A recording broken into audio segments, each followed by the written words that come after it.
Awesome. Thank you, Catherine. So thank you everyone for joining. I'm excited to be back again with another presentation, another one that's very close to my heart. So today we are going to talk about how to start a podcast. And when Catherine and I were chatting beforehand about what types of things we cover, we talked about what kind of questions we think might come up from the community. And one of the things that we uncovered is that it is a consistent theme that I've seen as well, which is people are really ready to ask questions about tech and microphones and what they need technologically to get started.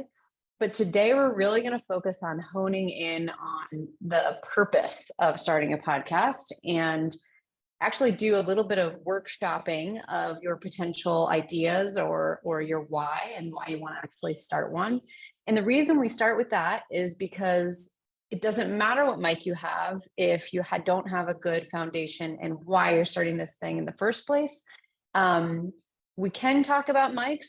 I'll just call it out there. I'm not a technological expert. I have peeps for that. So if you need people to recommend things, you can find that on the internet or I can direct you in the right way. But today we're really going to talk about how to start with a really solid foundation. And then we'll get into a little bit about what types of things you need to think about for getting ready to launch as well. And I have an actual full launch checklist that I'll share with Catherine after that she can share with you too. Or they can share with you, excuse me. And I think with that, we can actually click and get started.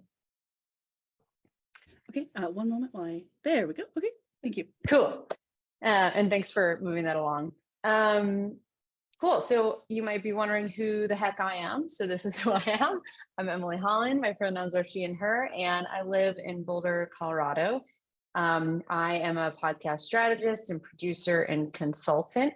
And people often think that means that I just run a bunch of different shows, but really what it means right now is that I work with individual podcasters and creators themselves to help them expand their show or their idea and help them streamline processes. So I did produce, however, and create and host both the Stokecast and the Nature Untold podcast, both within sort of the outdoor realm.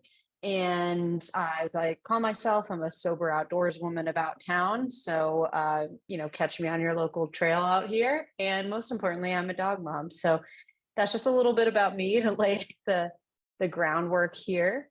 You can go ahead and move forward. Cool. So first today, we're going to talk about why we live in the best time ever when it comes to media.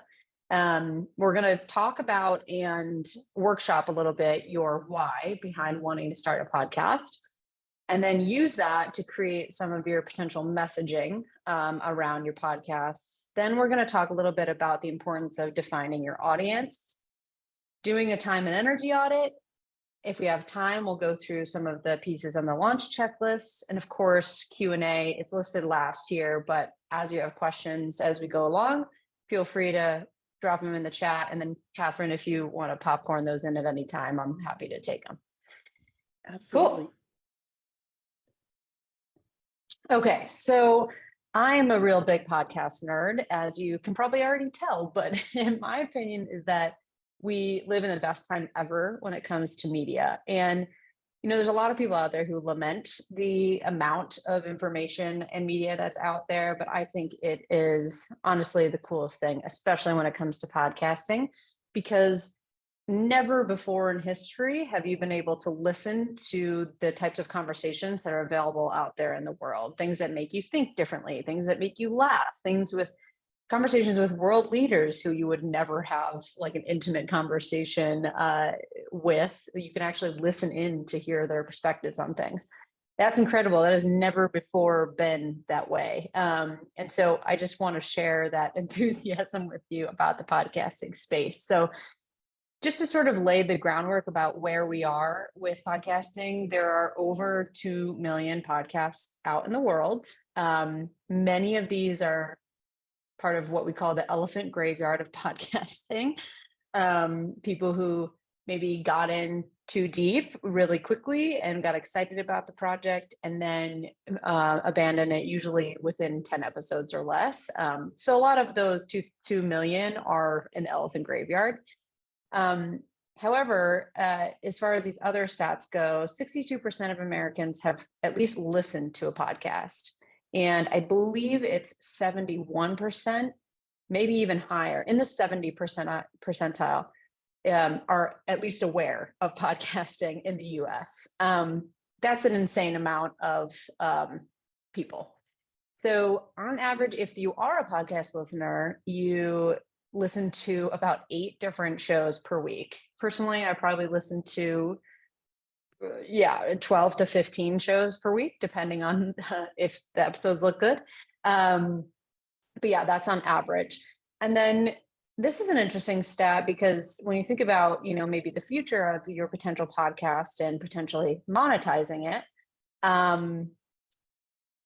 you might think about this actual stat where 52%, 52.6 rather percent of people who are listening to podcasts, they are searching on a podcast directory. That was shocking to me. I don't personally do that. I just take what's given to me as recommendations or, potential new podcasts in the space I'm interested about that I see on Instagram or something. But that's important too. So the importance of coming across with good messaging, if someone's searching that way, to come and find you. So 60% of podcast listeners have bought something from a podcast ad. Again, going back to the monetization piece, this is important to think about. That's a lot of people. And it might not be the first time they listen to an ad. There's sort of like a old wives' tale kind of thing where it's like you need 7 points of contact with some sort of consumer before maybe they're willing to buy a product if it's like a net new thing that they're hearing about. So that's over time. And then the last piece here is over, yeah, exactly. Catherine said, I use Squarespace because I heard it on a podcast for sure. Yeah, Squarespace did a great job. I think like 3 years ago, they really cornered the market on website builders on podcast ads. So 104 million Americans listen to podcasts regularly. That is 1/3 of our population in the US. So again, an incredible amount of people listen to podcasts regularly. And there's so much opportunity here to create powerful stories, to share opinions, and really create some very cool projects out in the world. So again, I'm pretty nerdy and excited about podcasting. And these are stats that are from the end of 2022. So they were produced in the beginning of January.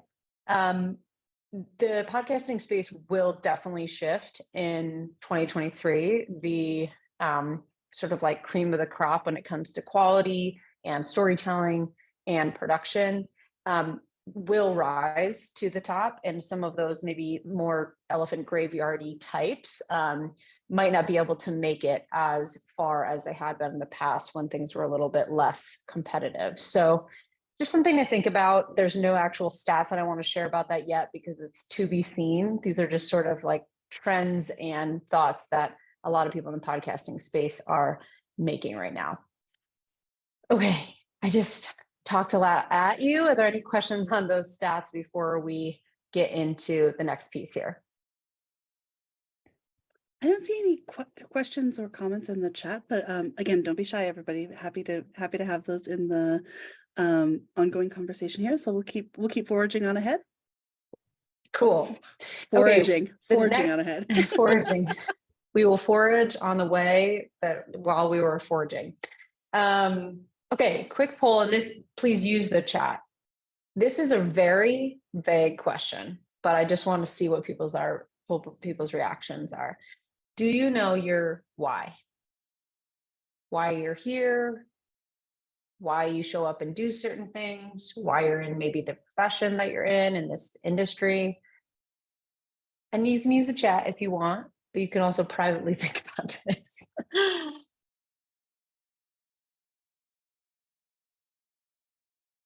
Cool. No one's in the chat. So we'll move on. the reason I ask this is because this is the foundation of any good next project, right? It doesn't necessarily even need to be a podcasting project, but this is a good question to ask yourself on a yearly basis, I would say, of why are you doing the things that you're doing? That's work, showing up in the relationships, how you want to show up. It's projects like this, like a podcast might be. So, okay, great. Alicia, help communities prepare, respond, and recover from disaster. Love it. Thank you for typing in even from your phone. Love that. So Alicia, you might be ahead of the game, but Catherine, if we can just go to the next one. So we're going to define our why in this conversation because this is the basis of everything. So you can skip to the next slide. The reason we want to do this is because without it, we don't know what makes us different. We don't know what our vision is. We don't know how to message ourselves really to our audiences.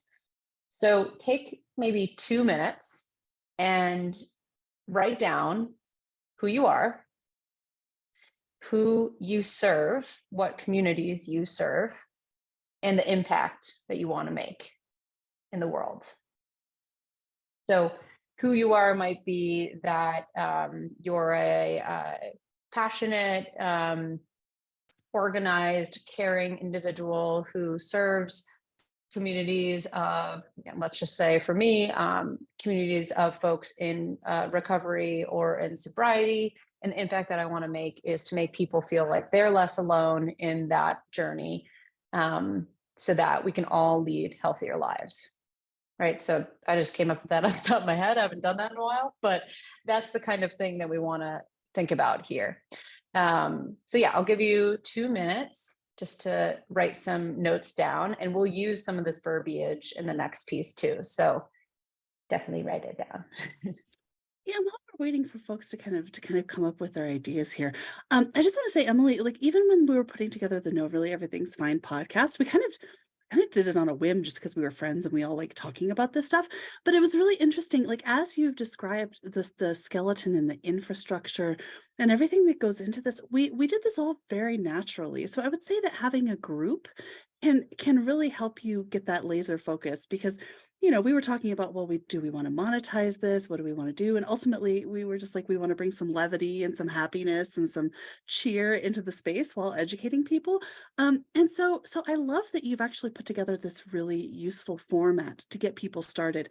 And you might already be doing this and not even realizing it. So this is really great information. Thank you.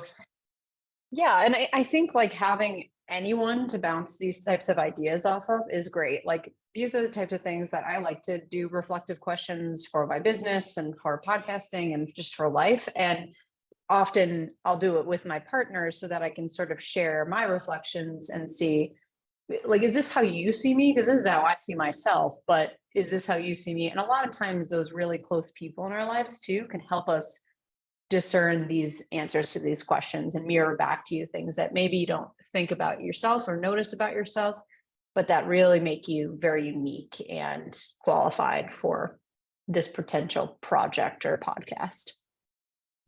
I love that. Okay. Right, so, yeah, go ahead. no, that's it. I just want to say that's fantastic. Cool. Well, I hope that people took a little second to write some things down. And if you feel comfortable, I know, Alicia, you kind of already shared some of your why statement. But if anyone feels comfortable typing in maybe a sentence or two from their why, that's always good to see those types of statements.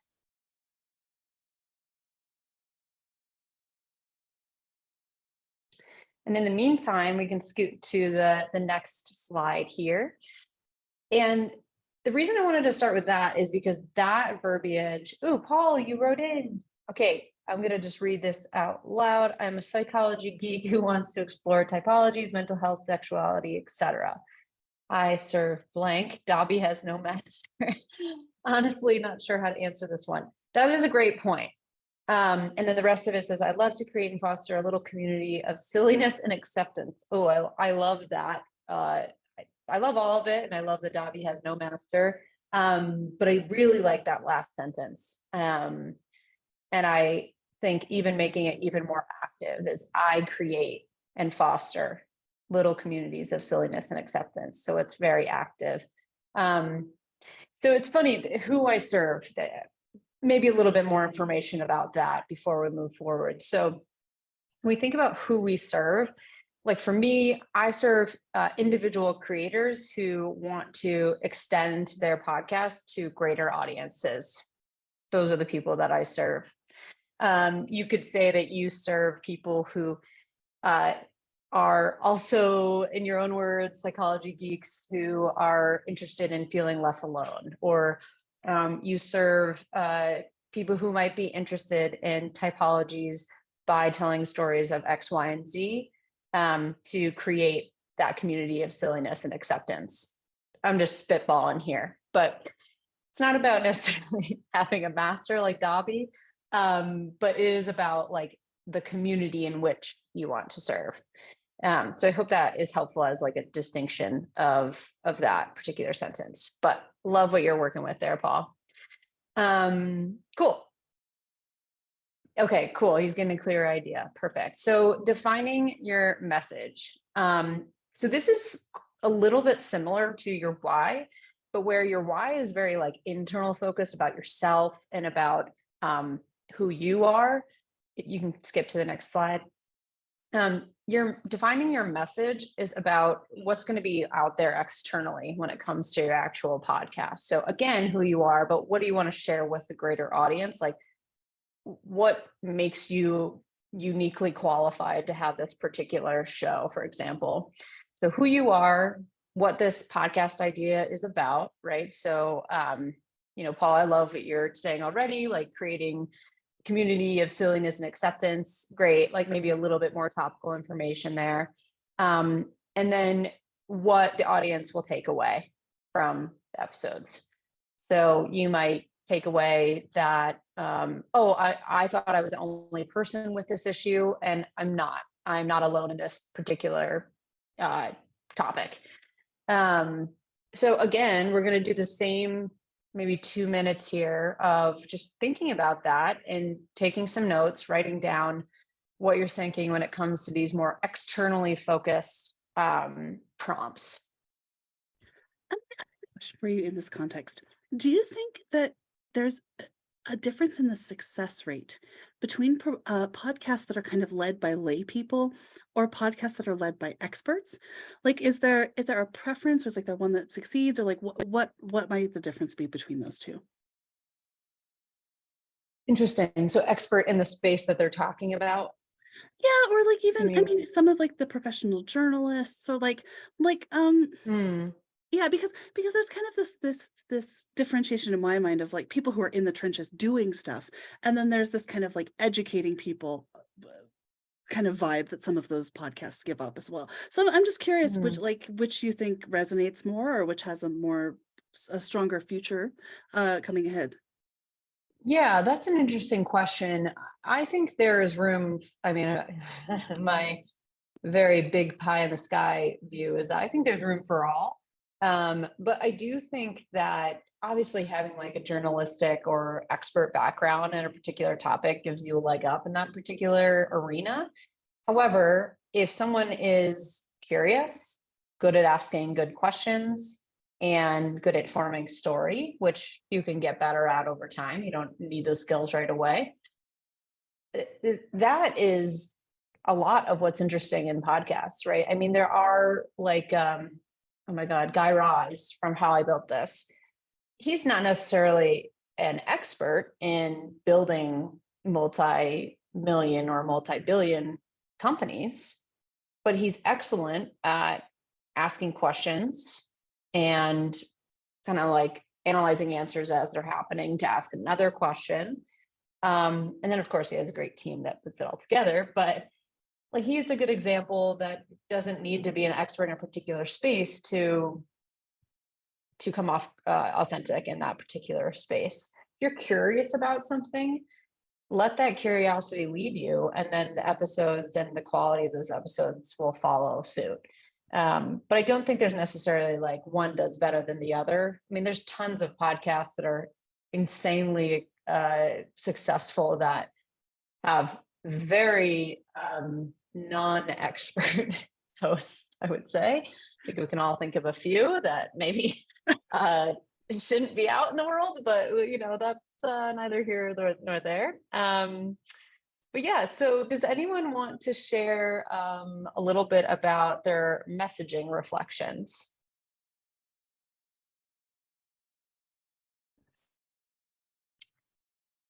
And this one I find actually is a little bit harder, just because the fact of thinking like, oh, this is more externally focused. Oh, ooh, there's like a little bit of a, ooh, people are going to see this or maybe hear this or something like that.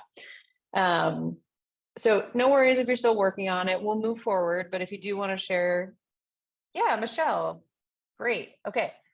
I am a proposal management professional who has proven many people wrong. Ooh, hooky, just like that.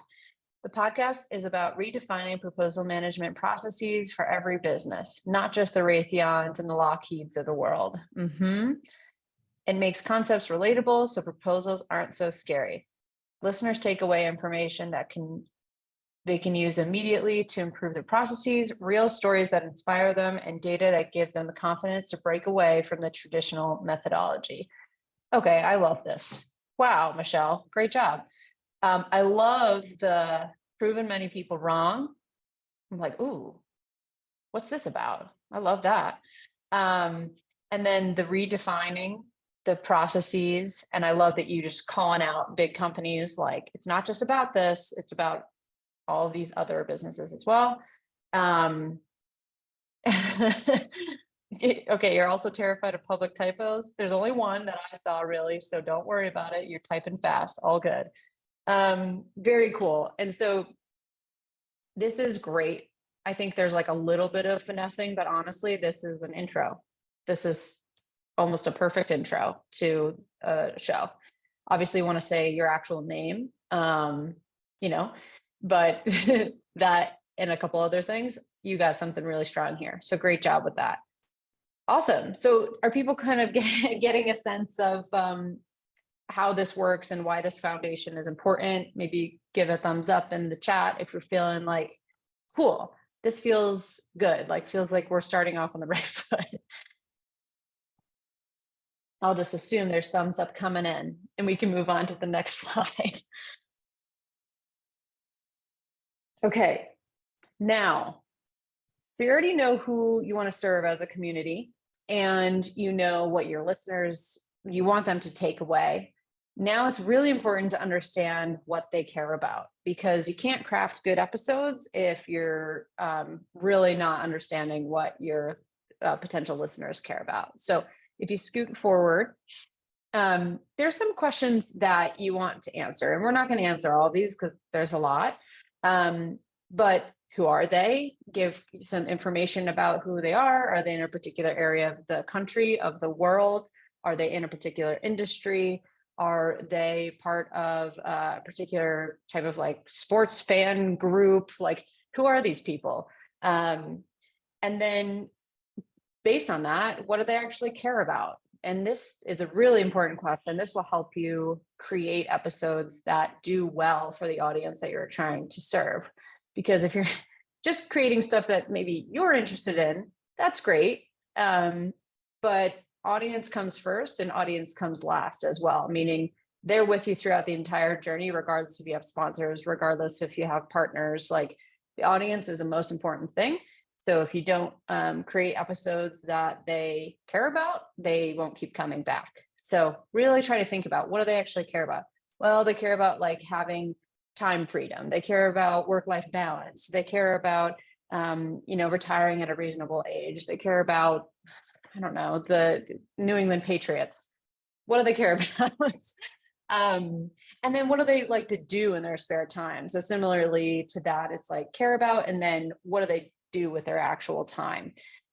This gives you a sense of like where you can maybe capture their attention too. Like, are they in the car a lot? Are they runners? Do they have a lot of time on trails that they might participate in? And then how will this podcast support them? So similarly to what you want them to take away, like how will this podcast actually support them and this thing that they really care about that you're trying to speak to? So these are questions, we're going to share this deck, but these are questions you should definitely take away and think about as you're thinking about creating your podcast.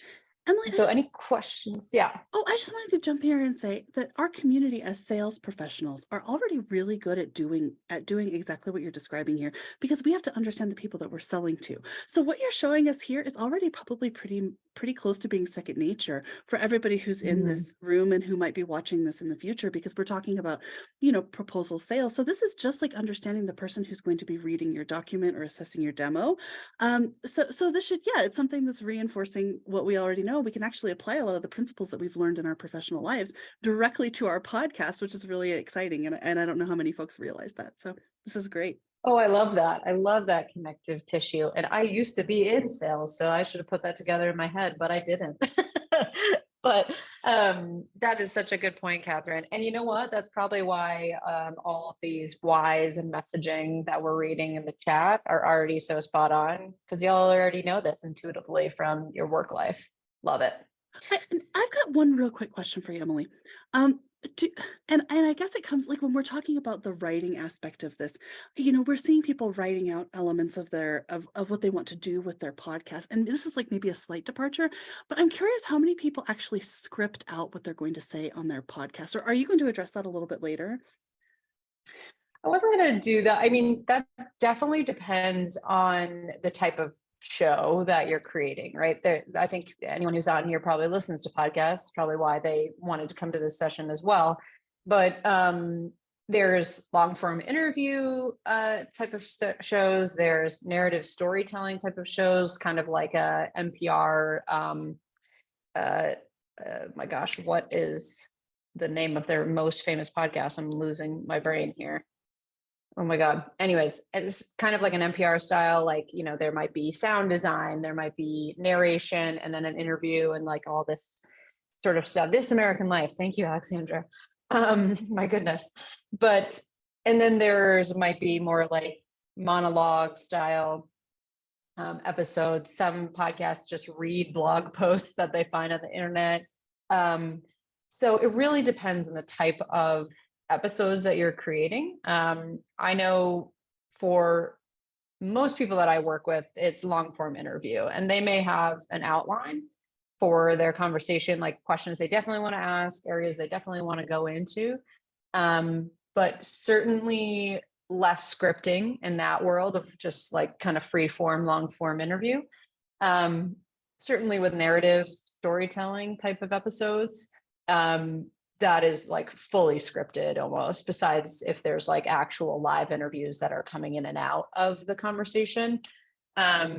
So you might have someone who is doing an interview and then they'll like take all of that audio and think about like, okay, what is the thread that goes through all of this, and how do I speak to that, and then write that script based on those audio files. So those are two very drastic, like opposite end of the spectrum pieces. But I think like in the beginning, if you're feeling like nervous to interview people or to create episodes, write more than you think you need.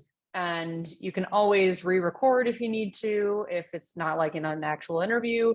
It's always better to be more prepared than less prepared in a situation. So and the audience will know if you're not prepared too. They can see through that. We've all listened to interview podcasts where we're like, did you even read anything about this person? Like, what are these questions?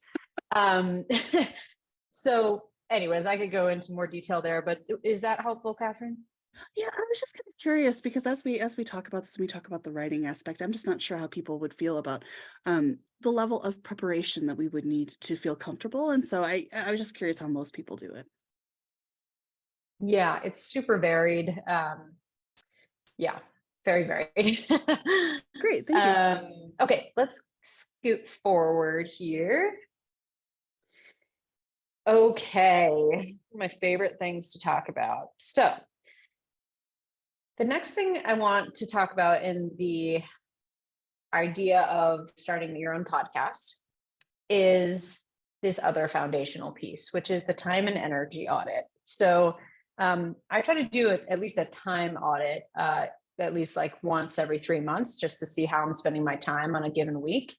Um, but now you have all this, you have the why, you have the messaging, you have your information about your audience.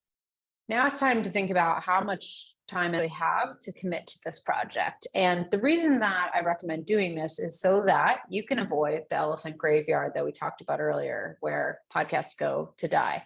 We don't want that to happen. I'm sure you all have great ideas about podcasts and you want to keep it going for the long haul. So what I recommend is doing a time and energy audit. So time audit, you've probably heard of, you might have done, like you might do in your work sometimes, is looking at how you're spending your time. There's a great app called Toggle, Toggl, if you want to track each activity that you do every day. Look at your time. Look how much time you're spending at work. Look how much time you're spending. Maybe you have like a exercise practice that you like. Maybe you have family obligations that you want to commit to, stay committed to, and maybe you have a partner that you have like a date night once a week, whatever. So track all of that time and really try to look at your week and say, what of this time is actually free?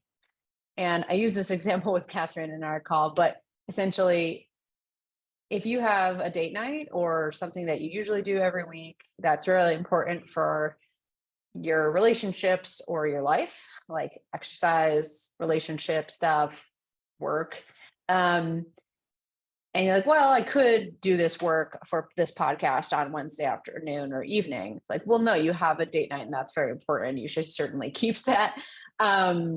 So just thinking realistically about how many hours you feel like you have as free time. Does that mean that I've always started podcasts when I have an excessive amount of free time? No. But I tried to help people in the beginning really think about what they have available to them so that they're not feeling that burnout that I personally have felt, and other people I know who have started shows without thinking too much about this have felt. So do that time audit, really understand like actually how much free time do I have every week? Cool. And then as you have that laid out, if you use Toggle or if you just literally like print out a week and kind of color code it or whatever you want to do to figure it out, think about how much energy you have throughout those different activities as well. So if you're going to start a podcast, obviously you're probably going to be the host or one of the hosts. And hosts need energy. Hosts need a lot of energy. You need to sound interested in what you're talking about. I have one podcast I listen to, even though I listen to it very varied, but the host always sounds bored or tired. Always. Thank goodness she has great guests on, but she always sounds bored and tired, and it makes me not want to listen to it. But that's the type of energy that you don't want to come across. So when you think about an energy audit, you think about, okay, did this 3-hour long meeting that I have every Monday with my sales team give me energy or drain energy? I think I probably know the answer to that for most people, but depends on if you're an extrovert or introvert as well. Did this the thing that I do with my mom and dad every week, like, does that give me energy or drain energy? Because you can have free time, but do you need that free time to like recalibrate into the rest of the things you need to do in your life?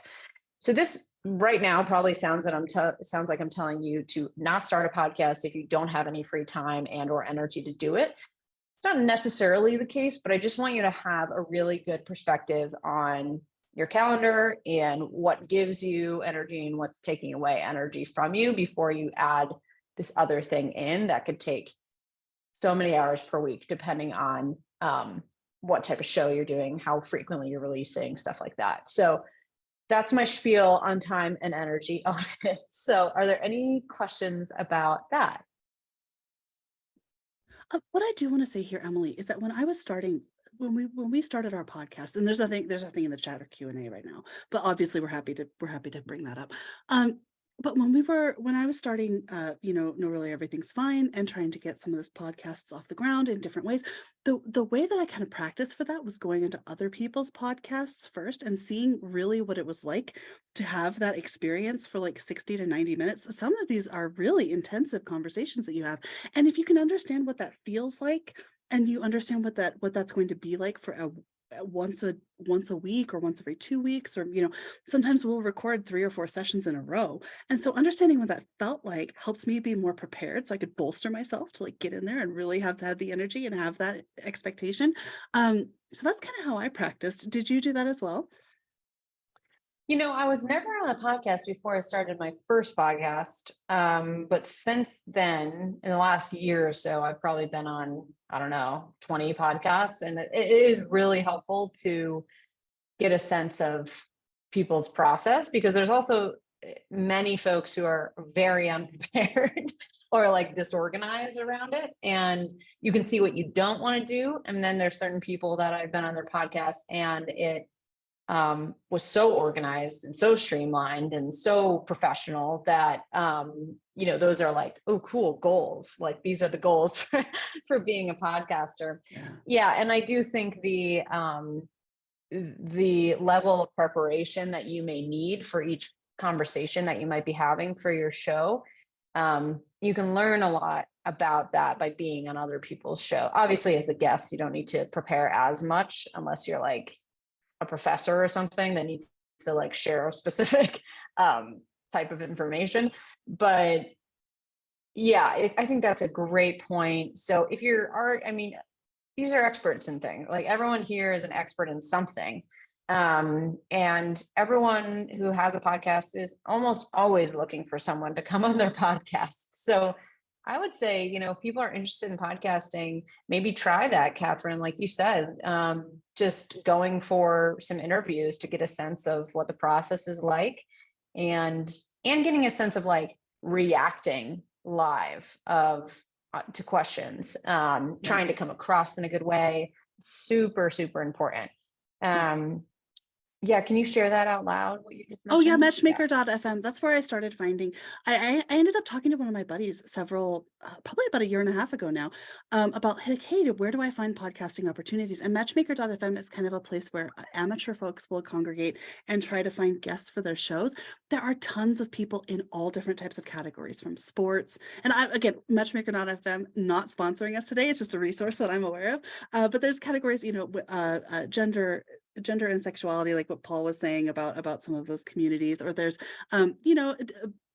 business opportunities and a variety of different topics. So what I learned on being over, because Emily, you and I have probably been on hundreds of these conversations at this point, is that if you practice in that low stakes environment, and it's not like you're diminishing anybody else's work, but you're getting some practice in, right? And then you get comfortable with like the cadence of what a good conversation feels like, and how you can avoid overlapping each other when you're having the talks. And so, like, just like anything else, I have found that I start becoming much more confident the more time I spend in this world. And a lot of that involves finding other people who are doing it too. And I got some really great inspiration about how to do intakes as well, like what questions you should be asking on the front end, and tools and tips and tricks. And so if you can get into the community, it really is a good step. Yeah, I love that. I haven't used that particular site. It's mostly just people asking me to be on their shows like individually, which I'm sure you get a lot of as well. But that's great. Yep. I mean, It's just great to, collaborate.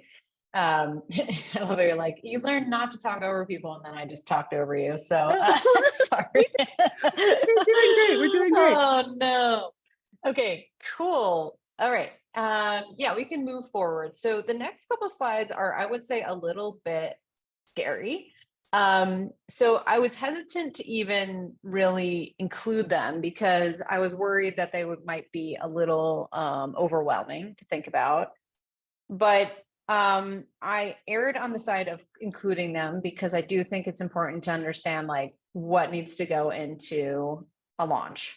So this is the most basic, like bare minimum launch checklist that I would create for a client or tell someone to do. And I'll share this with you afterwards. There's 3 slides of a lot of different steps.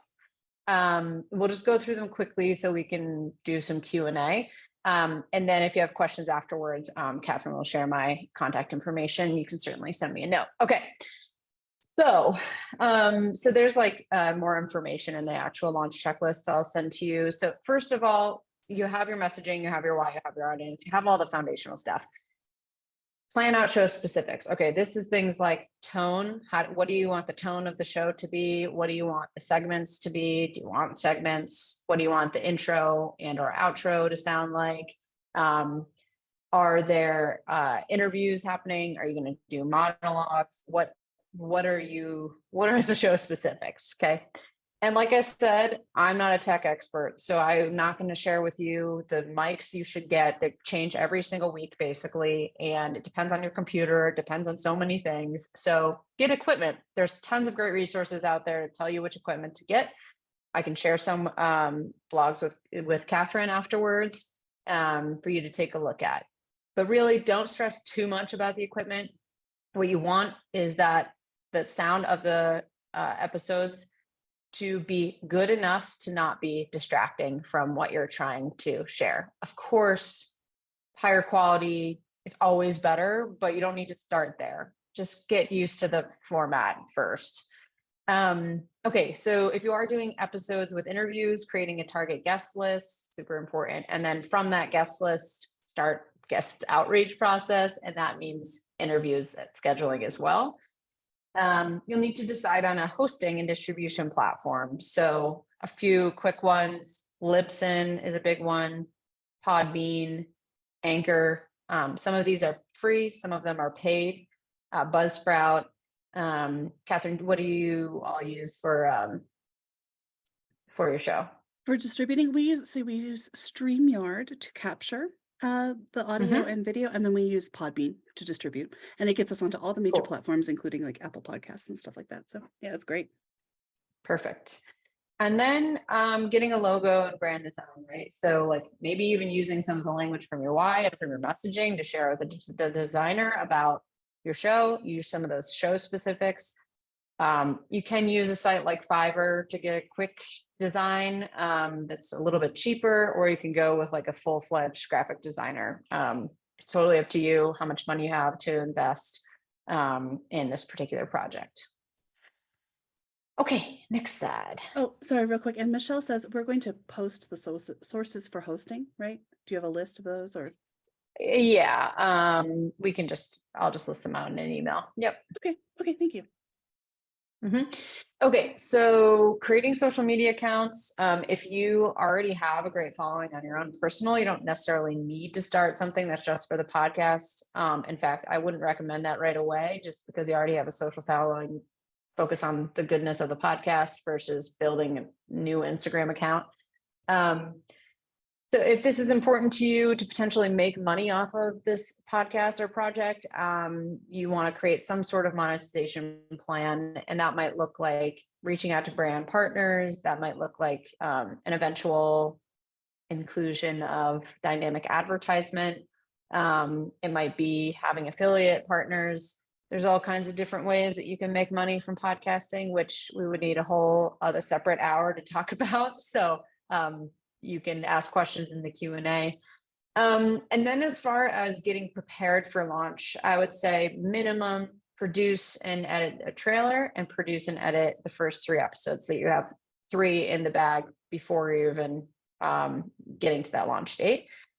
And then what's helpful for me and for my team when we do social promotion for any clients is creating templates for promotion, making things look really like uniform and pretty on different social platforms.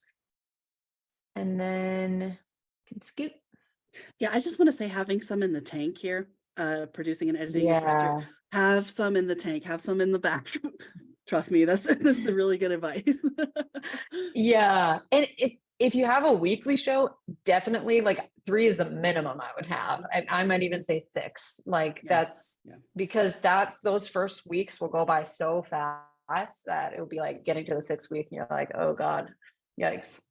And then, so create the actual promotional content. So you have the templates, create the content to promote the trailer and promote those first 3 and or 6 episodes. And then upload and schedule the trailer and maybe the first 3 to 6 episodes in that distribution platform. And that's the launch checklist. So that's up until you actually are launching. So obviously there's things that come after that, but that's just to give you an idea of the start. And now we can do a Q&A for the last 12 or whatever minutes we have here. I'm happy to answer anything that people want to put into the chat. I don't see any right now, but I'd love to answer any more questions because I always want more people to be starting podcasts and feeling good about it. Also, if you would like to ask a question on audio, we can always bring you up on stage here on the Zoom. So if y'all don't want to have to be typing, I know some of you are joining from your phones. We are also happy to just have you give us a shout out here too.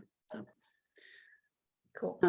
I will say that podcasting, as far as getting our personal brands out and getting the reach of a podcast is something that I never really anticipated. I knew that it was going to be something that's relatively popular, but to see the power of conversations that have been started around this and the way it helps us open up new career opportunities has been something that I've been very humbled by. So 10 out of 10, I would absolutely start a podcast again. Okay, Michelle asks, how many hours per week do you estimate go into a weekly podcast that doesn't suck?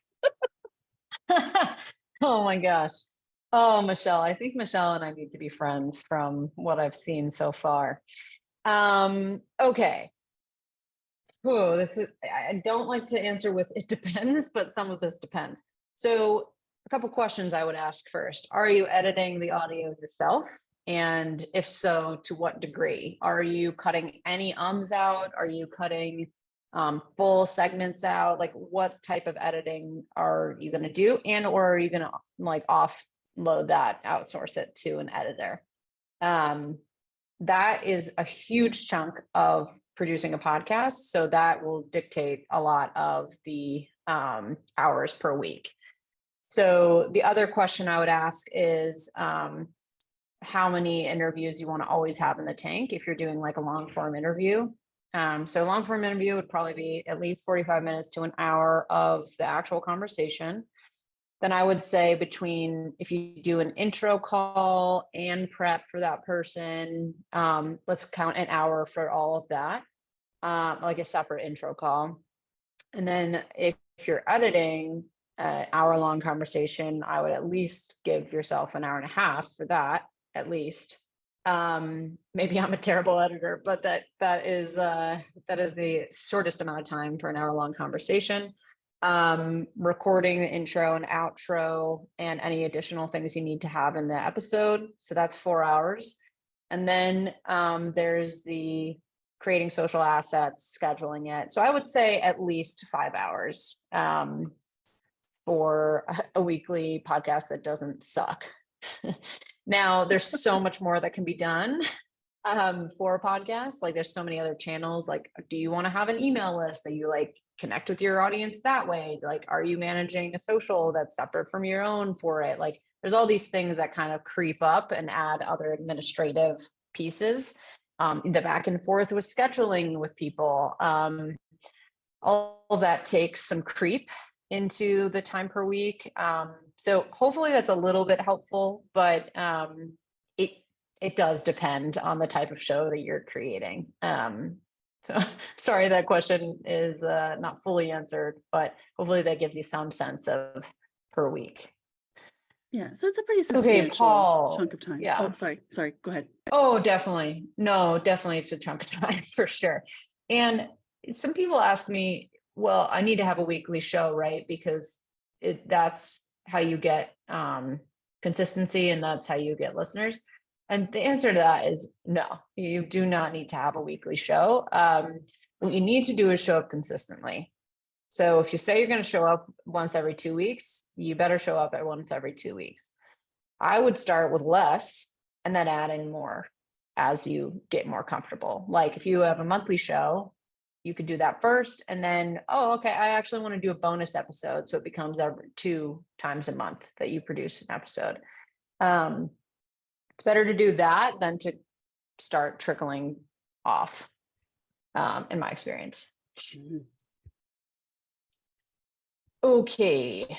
What would you recommend for a time format? Is there a minimum that should be met, like 30 to 45 minutes? How long is too long? Apologies if this was already covered. It was not covered, Paul.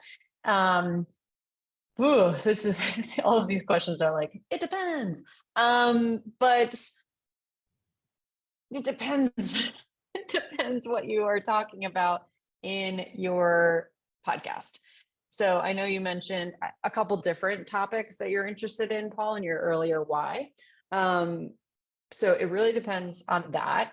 And then I would say 30 to 45 minutes is like a pretty great episode time. There's some episodes that I listen to of podcasts that are like 3 hours long, but it's someone I'm really excited about. Like, I love them, I want to listen to them, etc. So that's a big ask for like a net new person coming to listen to your show to give you 3 hours of their time. 30 to 45 minutes, cool. That's like, I'm going around in errands, I'm driving and I'm like going to different errands, 45 minutes, perfect amount of time. There's some podcasts like The Daily who are like less than 20 minutes or around the 20-minute mark, but they don't need to be longer than that. They're telling you the biggest story of the day, some quick things that you need to know from the New York Times reporting, and that's it. So I would say there's not necessarily a recommendation for time format. I think what you have here of 30 to 45 minutes is very reasonable. And for new people listening, that would be a reasonable ask of them. What's more important to me is are you able to get across the things you want to get across in the time that you're giving yourself? And how much time do you have from that time audit that allows you to edit with that, if that is part of your responsibilities with it. So 45-minute end episode, that could have been an hour and a half conversation, in which case maybe a 2.5 hour edit. So I'm getting kind of off tangent here, but those are my thoughts on that particular question. So hopefully that helps give you some thoughts there. Okay, and it looks like Nancy has a question here as well in the Q&A. What would you have done differently with what you know now on your first podcast? I certainly would have prepared more for interviews. I knew I knew very little about the person that I was interviewing, and it was a co-hosted thing. So I could at least rely on my co-host to like ask different questions. But I think we could have had more meaningful conversations if I did my due diligence with preparation. I knew surface level information about most guests. And I could have done a way better job of really prepping some questions that maybe not everyone of the other podcasts they've ever been on have asked. So that's one thing that I will say is something that's like a big pet peeve of mine. If I see, I listen to like Smartless and Dax Shepard's show, and a lot of time they'll have the same person on like that week, and they both come out on Mondays. So they'll have the same person there. And they're wildly different conversations, which is great. But usually the one on Smartless, if you're familiar with that show, they ask the same questions that person's been asked for eons. And they're usually like a celebrity. So they have access to all of their interviews beforehand. So I would say my recommendation is to listen to podcasts that potential guests have already been on, or like interviews they might have done within like print. And don't ask those questions. Ask different questions if this person has been on a lot of different types of shows. That would be my recommendation with that. Emily, that's good for the podcast guest too. Again, speaking as someone who has been on a lot of podcasts and told my story on a lot of podcasts, I am sick of saying the same stuff. So I think that that's a good way to serve your guests and say like, what's new and fresh about this person? And what a great call out there that will actually get people to come back and want to talk to you again, because they're not just regurgitating the same thing that they've told so many other people. Yes. And you know what? it makes it better for the podcaster too, because you feel more excited for the conversation instead of nervous that you're going to have a reiteration of the conversation they've had 27,000 times already. Yeah, absolutely. All Really right, well, good. so we are reaching the top of the hour. It looks like the comments and questions have kind of slowed down here in the Q&A in the chat. Emily, if folks would like your support with podcasting, or if they'd like additional information, how do they get a hold of you? Yeah, I'm just putting my LinkedIn in the chat if anyone wants to connect with me there. And then also my email, emily@emilyholland.co. And like I said, I'll share some resources with Catherine after this, so they can share to you as well. But yeah, that it was great to connect, and for those who shared some pieces of the foundations that we went through today, y'all are already on a really great trajectory, and I can't wait to see what you create, and keep me updated, because I would love to be over here rooting for you as the podcast nerd that I am.